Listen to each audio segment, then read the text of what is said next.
নমস্কার, নিশাচরি কথায় আপনাদের জানাই স্বাগত।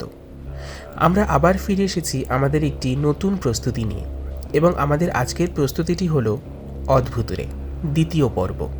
রচনা নবনীতা দাস। অদ্ভুতরের প্রথম পর্বটি আমাদের এই চ্যানেলে গত সপ্তাহে পোস্ট করা রয়েছে।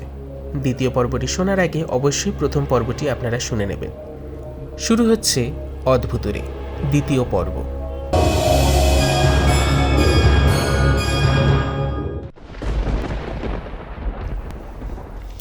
বড্ড খিদে পেয়ে গেল লিখতে লিখতে। যা বৃষ্টি, বাইরে বেরিয়ে কিছু কিনে আনা মুশকিল। আর এরকম বর্ষার দিনে একটু মুখরোচক না হলে কি আর চলে। আমার আবার বৃষ্টির দিনে মাঝে মাঝে পিৎজার খিদে পায়। আর কি, অর্ডার করে দিই, খুব জোর আধ ঘন্টা নেমে আসতে।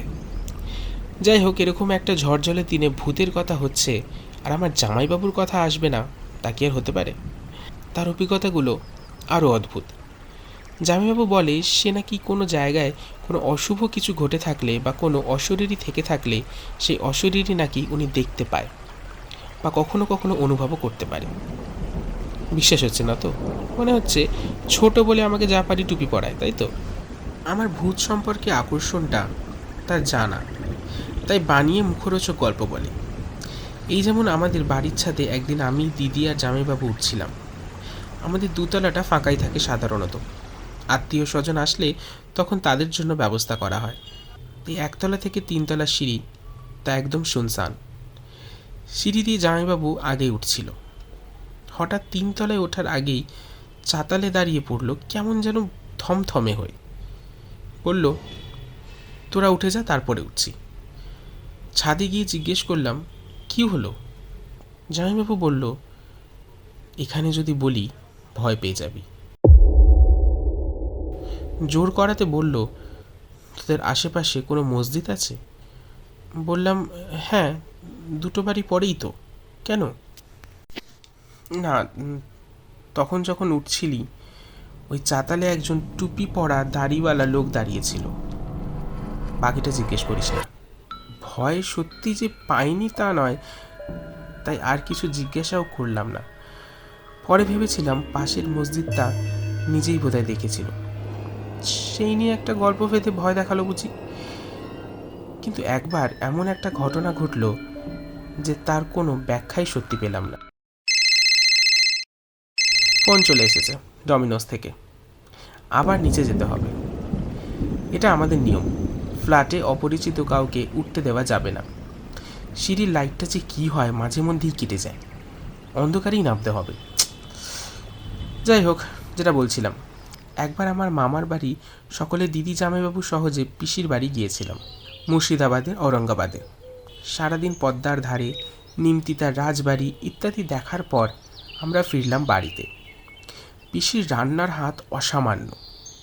রাতে সেই মহাভোজ কবজি ডুবিয়ে খাওয়া চলছে। এমন সময় হঠাৎ জামাইবাবু পিসিকে ডেকে বলল, আচ্ছা, তোমাদের বাড়ির আশেপাশে কোনো বিধবা মহিলা একটা ছোট বাচ্চাকে নিয়ে থাকে বা থাকতো কি? পিসি অবাক হয়ে জিজ্ঞাসা করে, কেন বলো তো? সে বলে, না এমনি, বলে আবার খেতে শুরু করে। পিসি আর সেই মুহূর্তে কিছু জিজ্ঞাসা করতে পারে না, তবে খটকা থেকেই যায়।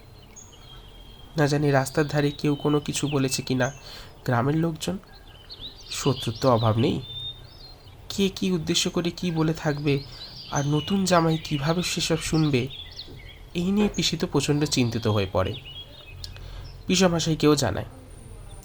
শেষে আমার ডাক পড়ে যে কেউ কি এমডির রাস্তায় কিছু বলছিল জামাইবাবুর সাথে, আলাদাভাবে কিছু বলেছিল তাকে? আমি যথারীতি বললাম, না তো, এরকম তো কিছুই ঘটেনি। পিসি তখন বলল, আসলে একটা বিধবা মহিলা তো সত্যিই এমডির বাড়িতে কাজ করতো, পাড়াতেই বাড়ি, কিন্তু সে তো বহুদিন হলো হঠাৎ একদিন কাজে আসা বন্ধ করে দেয়। পরে শুনেছিলাম গায়ে আগুন দেয় বাচ্চাটাকে নিয়ে। সে নিয়েই গ্রামের লোকেরা তো অকথা কুকথা বলতে বাধে না। কি জানি তোর জামাইবাবুকে কে কী বলল, চিন্তার বিষয়। একদিন জিজ্ঞেস করিস তো তোর জামাইবাবুকে আলাদা করে। আমি হন একটা বিশাল কাজ পেয়ে লাফাতে লাফাতে চললাম রহস্য উদ্ঘাটন করতে। জামাইবাবুকে জিজ্ঞাসা করে জানা গেল ব্যাপারটা। খাবার টেবিল থেকে পিসিদের বাড়ির সদর দরজাটা দেখা যায়।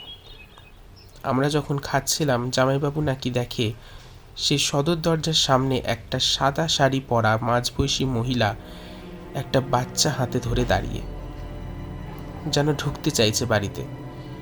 কিছুটা এগিয়েও এলো, কিন্তু তুলসী মণ্ডপটা আর পেরোতে পারল না। জামাইবাবু চোখাচোখি হতেই আবার ফিরে গেল। সবচেয়ে আশ্চর্যের কথা, সদর দরজাটা সন্ধ্যের পর থেকেই খিল দেওয়া হয়েছিল আর খোলা হয়নি কোনো কারণে। অদ্ভুত লেগেছিল কথাটা শুনে। আমার বাড়ির মসজিদটা একদিন এসে লক্ষ্য করা যায় ঠিকই, তবে এই ব্যাপারটা জানা সত্যি অস্বাভাবিক। কিন্তু এসব ভাবতে ভাবতে তো সে অনেকক্ষণ হলো। আমি সিঁড়ি দিয়ে নামা শুরু করেছিলাম অনেকক্ষণ আগে। খেয়ালই নেই এখনো নিচে পৌঁছালাম না কেন। সিঁড়িটা যেন শেষই হচ্ছে না।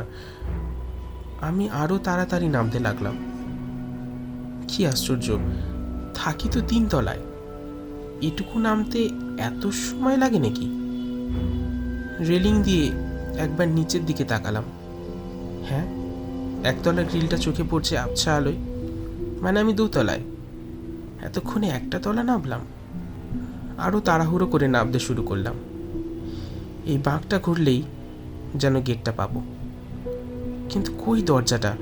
আমি তো আবার রেলিং দিয়ে ঝুঁকে নিচটা দেখলাম। কি আমি তো এখনো 2 তলা দিই।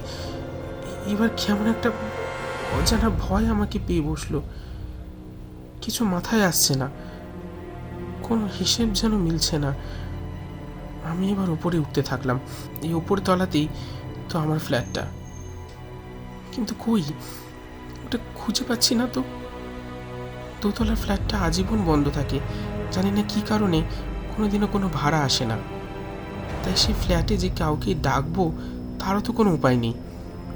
আমি দিক বিদিক শূন্য হয়ে সিঁড়ি দিয়ে ওঠানামা করতে লাগলাম। না পারছি উঠতে, না নিচে নামতে। ঠিক এই সময় হঠাৎ নিচের গেট খোলার আওয়াজ পেলাম। কেউ একটা সিঁড়ি দিয়ে উঠে আসছে। যাক, বাঁচা গেল, কাউকে তো পাওয়া গেল। রেলিংয়ে ঝুঁকে দেখলাম আবছা আলোয় ক্যাপ পরা একটা ছেলে উঠে আসছে। হাতে মনে হলো পিৎজার বক্স। কিন্তু আমি ডেলিভারি ছেলেটিকে তো আমার ফ্ল্যাটের নাম্বারটা বলিনি। সে কিভাবে জানলো? আর নিচে তো তালা মারা থাকে সর্বক্ষণ, সে খুললই বা কেমন করে? আমি আরো আড়ষ্ট হয়ে পড়লাম। আর যেন হাত পা নড়ছে না। এদিকে পায়ের আওয়াজটা ক্রমশ উপরে উঠে আসছে। আমি খুব জোরে চিৎকার করতে চাইলাম, কিন্তু গলার স্বর বেরোচ্ছে না কেন। এ কি? ছেলেটা আমার 2 হাত নিচে এসে দাঁড়ালো। ধীরে ধীরে উপর দিকে তাকাচ্ছে সে। চোখগুলো যেন ঠিক ঠিক করে চলছে। হঠাৎ আমার কানের পাশে কেউ যেন বলে উঠল, ফোনের রিংটোনের আওয়াজে ধরফরিয়ে উঠলাম। উফ, তবে স্বপ্ন দেখছিলাম এতক্ষণ। আমি নিজের ঘরেই, বাঁচা গেছে। ডায়েরিটা খোলা, সামনেই কখন ঘুমিয়ে পড়েছিলাম লিখতে লিখতে কে জানে। এই হচ্ছে সমস্যাটা, ভূতের কথা লেখাও চাই, আবার সেই নিয়ে ভাবতে গিয়ে প্রাণ ওষ্ঠাগত। ফোনটা ধরলাম। ওপার থেকে আওয়াজ এলো, ম্যাডাম আপনার অর্ডারটা ডেলিভারি করতে না পারায় খুব দুঃখিত। আসলে বৃষ্টিতে কোনো ওয়ার্কার বেরোচ্ছে না। প্লিজ কিছু মনে করবেন না, আপনার অর্ডারটা আমরা ক্যান্সেল করলাম। আমরা এখনই আপনার অ্যাকাউন্টে টাকা রিফান্ড করে দিচ্ছি। সত্যিই তো, এই যা বৃষ্টি আর যা বাজ পড়ছে, বাইরের কারো পক্ষেই বেরোনো সম্ভব নয়। ইটস ওকে বলে ফোনটা রাখতে গিয়ে আমার ফ্ল্যাটের দরজার দিকে চোখ পড়ল। হঠাৎ বুকটা ছ্যাঁত করে উঠল।